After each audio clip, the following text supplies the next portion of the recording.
What's up, guys? Welcome back to my channel. My name is Jesus Conde, and today we're going to be doing more progress on this painting, especially on the fish.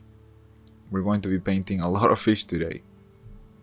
So, as I've said before, this is 1 hour of painting, put down to 10 minutes or 11 minutes, and right now this is just an experiment to show you how much you can get farther on a painting with just 1 hour a day.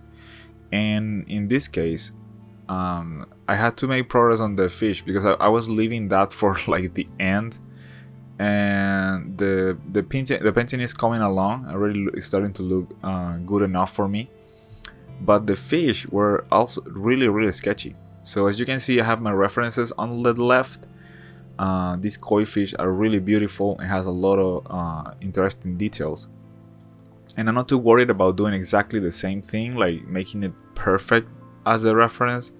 Mostly, I'm just trying not to screw it up, doing stuff that is not really there, or making bad proportions or things like that. And I will probably do like some as you can see, some of the things are not placed extremely perfect, but at least it is way better than if I did it from my mind.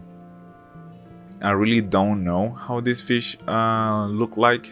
I've seen them in real life at some places, but I don't really know all the details that they have, and I don't recommend anyone to paint something from your mind if you don't really know what it is.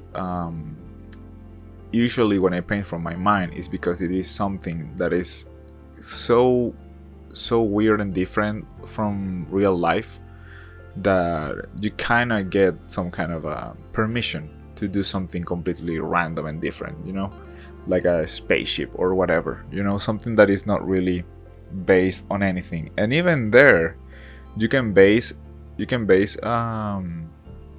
some of the shapes with reference. One example that is like really old one is the Boba Fett ship. Was actually from, if I'm not mistaken, was from a lamp. And the concept artist saw the shape of a lamp and he wanted to try that.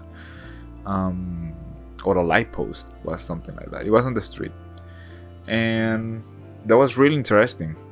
So you can use reference for anything that you want. In this case, I'm just using it to actually paint something that exists, and I don't want to mess it up with weird and bad proportions. So obviously I'm changing some things. The lighting on the reference is not the same as mine. I have another palette of colors. I have purple in the background and things like that. So I will probably have to adjust all that almost like at the end of the painting. I will do some adjustments on that. And some of them, as you can see, are really far away from being done. Like this guy is really bad. It looks kind of like it has some texture and stuff, because it started being like a 3D mesh.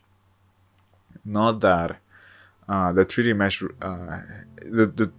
lately, as I mentioned in the other video, the video from yesterday, I'm using 3D meshes and things like that these days only for like the building the scene quick, and the idea, to get the idea out, and then you have some values that you can work on and some lighting hints that really help. And lately I've been using 3D for that, not too much to do the entire thing, because I feel like painting does make it more original, like painting on top of that instead of just doing everything on 3D. So it's more of my input, like more of my ideas and my way of seeing things, instead of just letting the assets from the 3D to tell you what you're doing. Here I had to look a little bit more reference for the yellow fishes, and obviously this one is super easy. You have to kind of block the shape out, which is super simple. It's not too much going on actually, and just trying to make it as close as possible. You don't have to be perfect with it, but I do recommend, and this is something I figured out for myself, I need to have the reference at one side like this, like very close. I cannot do that thing where artists are looking like from meters really far away and drawing on a canvas or something. I don't know. I haven't tried it that much. I've done it a couple of times and it wasn't too well. But I guess it's something that you can practice with time, right? But in this case, we have the advantage to have it on the same screen at one side on the computer, so I recommend to use it this way.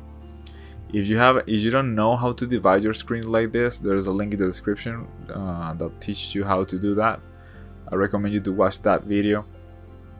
And you can also see how I'm not at all doing the exact same details and everything. I'm just trying to get an idea, and it looks way better than what I had before, which was that stain, yellow stain there.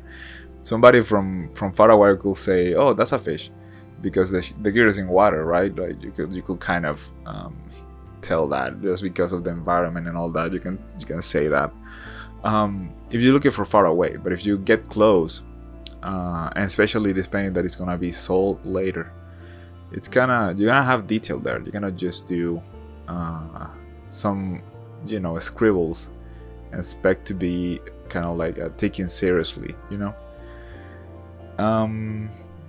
this fish that I'm painting right now, the reference is kind of blurry, but it doesn't matter. It's good enough for the kind of brush strokes that I'm doing. When I'm using this brush, which is one of Carl Ortiz's brush, Michael Adams has also really nice brushes similar to this one, but I just got used to this one precisely. When I'm using this kind of brush, I like it because I cannot get too much into detail. Honestly, you can get some detail, but you have to have like a super big canvas and have to get super close to, and that limit really helps you to be more painterly, being less more forgiving in terms of like painting all the details and stuff like that. So that's really helpful. For example, that one in the back is really blurry on the reference, but I don't care. I can actually see something there good enough for me to paint it. And if anything, I will be painting that in a way that will kind of look blurry, which makes sense when you have this kind of like lens effects, like depth of field and all that. So it's fine, like it doesn't hurt the painting. I will say that maybe my lighting in the whole painting is a bit off. I need to figure some stuff out with that glowing fish and how the other fishes react to that one and stuff like that. I need to figure that a little bit better. And we're back at doing bubbles again and again. As you can see, there's a lot of really weird stuff going on with the background, which is stuff that I cut and paste and things like that. This image started being really different from the 3D base, and yeah, it's pretty good when you can see how the paintings and everything is coming together once you have put so many hours. At the beginning is really intimidating, and there's also a moment when you really doubt that you can actually do what you had in mind. At some point it kind of transforms, and I'm trying to let myself go of like sticking with the first idea that I have in my mind, and if it transforms a little bit, that's okay. So that's the kind of stuff that I'm trying to do lately, kind of being okay with transforming the idea continuously. Like, for example, if I wanted to add more bottom to the image right now, I could. That I'm not going to be super dramatic about it. I'm just thinking it's gonna take more time to finish it, but that's it. It's not gonna be like a huge problem. Something that I didn't check though is how this image will look if it was a square. I did with other ones that I'm doing, but I need to check that out. Here I'm adding a couple of shadows here and there, because I feel like we do have a source of lighting coming from the back of the camera, from like our top left from the viewer, coming to her. So we need some shadows there that kind of hint at. And I'm also noticing that I'm gonna have to put some of that specular lighting from the glowing fish in other areas. Right now it looks like everything is just there in a very saturated, and like the lighting is not reacting too much to the fish. So I'm gonna have to fix that a little bit.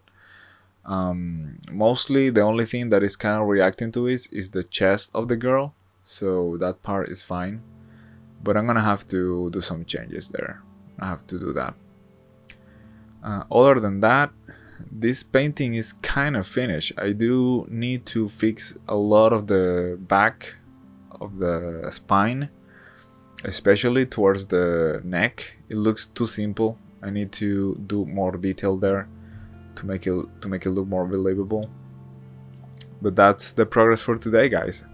I hope you liking this series, and yeah, let me know in the comments what you think. If you didn't watch yesterday video, please do, and follow me on Instagram and Twitter.